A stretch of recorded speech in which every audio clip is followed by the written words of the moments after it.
the late 80s, the smaller pocket-sized action figure was becoming a common thing to see in the toy aisles. From Kenner's successful Mask toy line, to later lines like the Shadow Strikers, it was becoming the cool thing to be able to carry your toys around anywhere you went. This brings us to 1988, when Mattel released a brand new line of pocket-sized action figures they called the Men of Metal. The Men of Metal had one specific gimmick.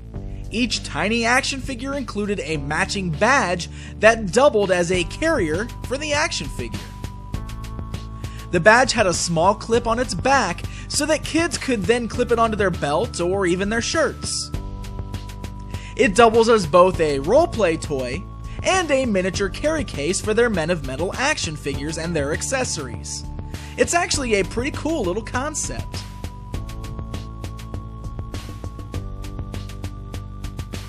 The Men of Metal figures were based off of various military and rescue characters.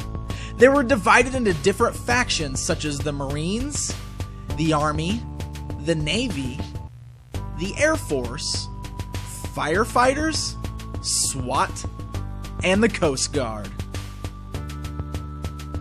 The description from the back of the box reads, "You are the general in charge of the heroic Men of Metal. The treacherous traitors are on the move, ready to sabotage your personal army. Red alert! Man your battle stations." Okay, let's stop right there. It mentions the treacherous traitors. Apparently, these are the bad guys that are out to get you and your Men of Metal. But the interesting thing to note is that this toy line did not include any bad guy action figures. Only good guys were released. So I guess that means you were supposed to take your tiny army and go fight crime in your local town. I don't know.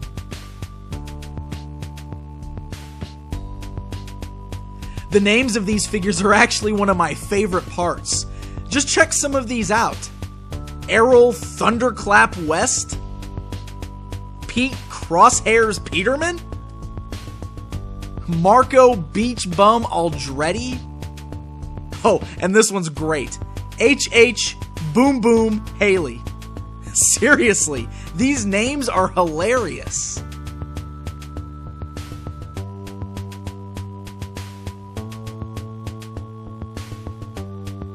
The figures themselves actually have a pretty standard amount of articulation. They can move at the neck, the arms, and the legs, which was pretty common of what we saw for most action figures around this era. Each figure contains 2 accessories, which were usually guns, except for the exception of the scuba diver who had a gun and a pair of flippers. Each figure also had a backpack that plugged into a small hole in their back.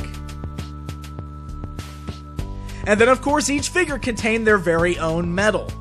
Now these medals could actually carry their accessories and the figure itself in the front, and the backpack plugs into the backside.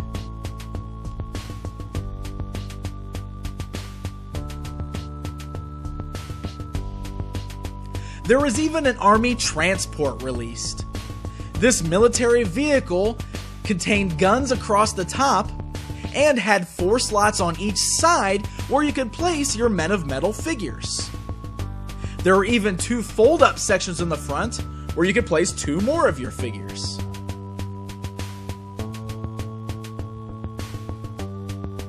Now the armored transport also doubled as a carry case for the figures themselves. The vehicle folds open, where you'll find slots on the inside that will perfectly fit your badges with the figures in them. Once you've got all the figures placed inside, you can fold it shut, latch the front, and then the missile on the top doubles as a handle to carry it around. Now I do find this to be a tad funny, considering the badges themselves are supposed to be carry cases for the individual figures. But I guess if you don't want to walk around wearing 8 badges all over your body, then you could buy this larger carry case for your smaller carry badges to carry your carriers around. Phew!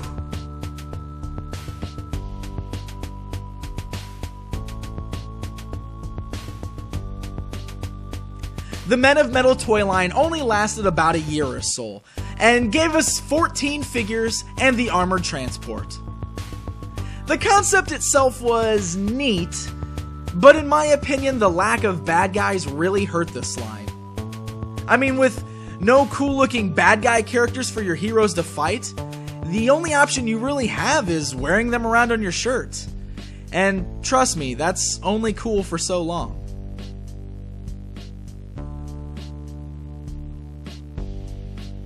Now, if you're a fan of obscure toy lines, this might be a line worth checking out. The figures aren't exactly easy to come by these days, but when you find them, they're generally pretty cheap. And hey, if you like the idea of carrying around little tiny soldiers, or have ever wanted your very own badge, well then this line's for you.